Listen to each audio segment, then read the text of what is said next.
fait suite un peu au Ségur et tout ce qui s'était passé ou pas passé justement suite aux négociations, où une nouvelle fois on a un peu oublié les sages-femmes dans la santé publique. On a été oublié dans les masques à disposition des soignants lors de la crise sanitaire, au début de la crise sanitaire. On a eu du mal à être entendu lors des négociations pour le Ségur. On a de nouveau été remisé avec les professions paramédicales, alors qu'on est une des 3 professions paramédicales en France médicales depuis toujours, puisqu'on est inscrite au Code de santé publique des professions médicales depuis 1804, donc sage-femme, médecin et dentiste. Et on souffre d'une difficulté à ce que notre statut soit vraiment entendu et appliqué. C'est surtout ça. Donc là aujourd'hui, symboliquement, c'est la journée de la femme. C'est un moment pour rappeler qu'on fait partie, on est un acteur pivot de la santé des femmes, qu'on est là on doit participer pleinement justement à la prise en charge des femmes entre 15 et 65-70 ans. On est des acteurs importants, tout ce qui est physiologique, que ce soit de la santé sexuelle, de la naissance, du suivi de la naissance, de tout ce qui est contraception. Et on souhaite vraiment se repositionner pour permettre aux femmes d'avoir un réel choix en termes de santé et d'avoir un accès aussi facilité, puisqu'il n'est pas toujours facile actuellement de trouver un professionnel de santé disponible. En fait, c'est symbolique pour nous pour ces 2 raisons, de manifester le 8 mars, journée internationale, pour le droit des femmes.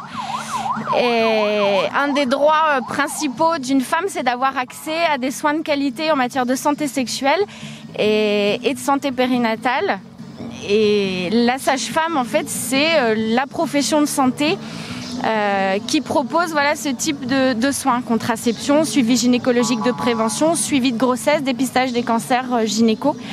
Et puis la deuxième raison qui est symbolique, c'est que notre profession peine à l'application du droit, qui est l'application de la loi du Code de la santé publique, qui stipule que les professions médicales en France, ce sont les médecins, les dentistes, les sages-femmes. Donc ça confère quelque chose de très symbolique pour nous. Après, on pourrait détailler 3 axes de revendication importants, qui est effectivement la réalité du statut médical de notre profession.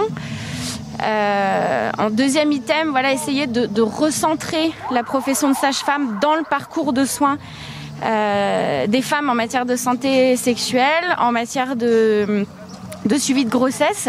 Et puis le troisième axe, ce serait l'amélioration des conditions de travail des sages-femmes, quel que soit le type d'exercice, que ce soit libéral, hospitalier ou territorial.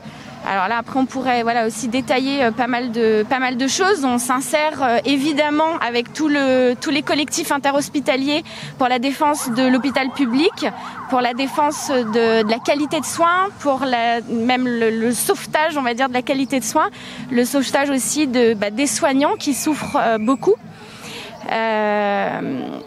Et puis évidemment, on œuvre pour la santé des femmes, pour toujours plus de qualité de soins. C'est important pour les nouvelles générations.